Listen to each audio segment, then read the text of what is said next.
I wish someone had warned me not to take my current job. 1 in 5 employees now report being miserable at work. Okay. Now, this is not to be confused with the data that I report almost on a regular basis here on the show that Gallup has done in their state of work. They do every year. They're the gold standard of polling companies. And for the last decade, we've seen the number of disengaged people be at 68%. But now this number is growing. Okay? I'm not very good at math, Alex, but 1 in 5, I believe, is 20%, right? There you go. I didn't even have to take my shoes off for that. So 20% of workers, this number is rising, are now saying they are actually miserable at work. A global study conducted by the Workforce Institute revealed that 4 in 10 U.S. workers wish someone had warned them not to take their current job. So that's 40% of workers are going, I wish somebody had told me not to take this job. Well, wait a second. Whoa. This is a real problem. I'm laughing because in some ways it's like, where did we get to in society where someone takes a job and then they find out that it sucks or that they're miserable and then they go, well, I wish someone had warned me. Well, whose job is that? Who's that person? The answer is you. You should have had a construct by which you can decide, wait a second, is this the right job for me? Is it the right job now? But also, is it the right job for the next? Too many people are making decisions based on the now. That's why we have credit card debt at all-time highs. That's why we have relationship issues. People don't want to commit. All right?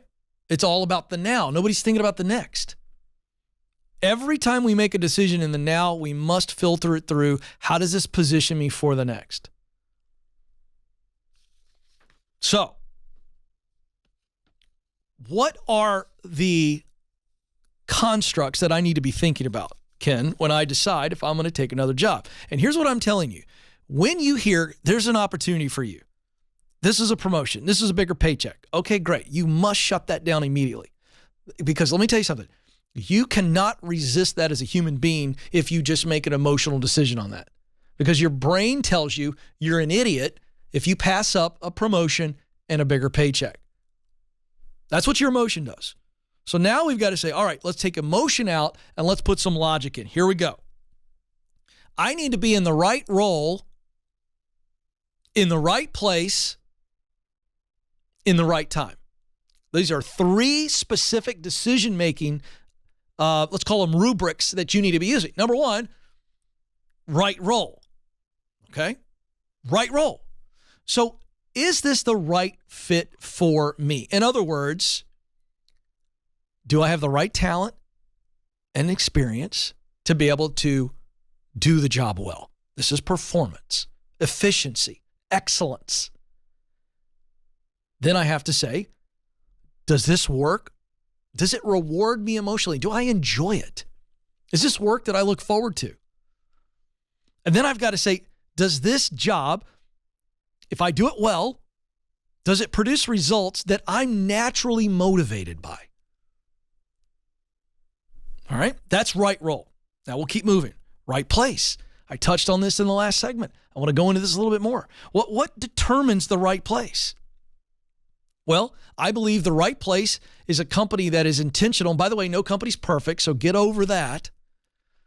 But the right place is, there is the right role for me in this place, and then the environment is right for me.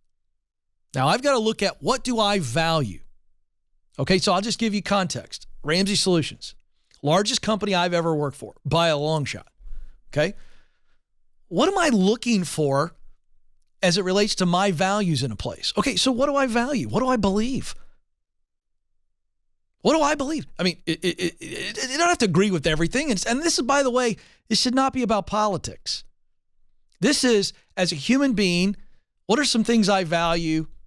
And do I believe this company values those things? Is there some value connection? Second, okay, how do they treat people? We talked about this a little bit in the last time. How do they treat people? Because I'm a human, I've got human needs.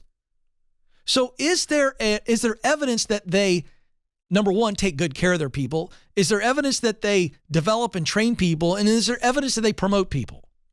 Because I'm going to tell you something.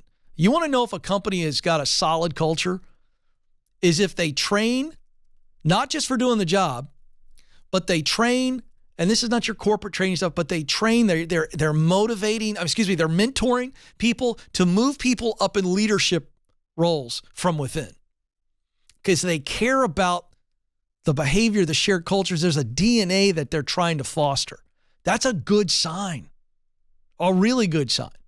So if your values connect, in other words, you like the DNA of the place, you connect to the DNA, and they're actually known for developing and caring for people, that's huge.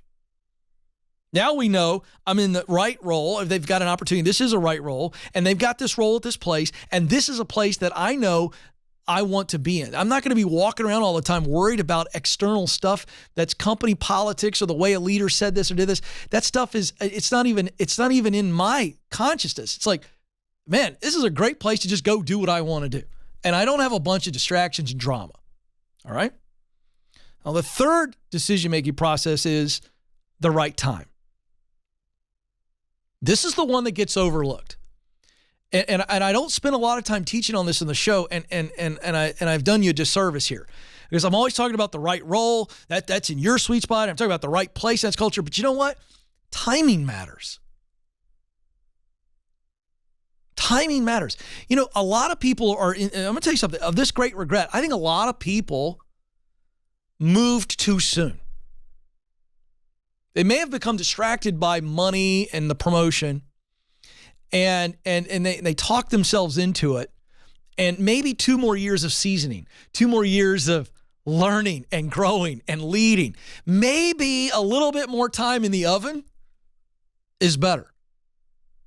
I can tell you as I look back on my journey, I'm 48, all right? So I've been doing work for a long time, and I can tell you with specific reasoning how some opportunities that I wanted to come to me, that I tried to get, I can look back on them now and say, I'm so glad I didn't get them because it would have been the wrong timing.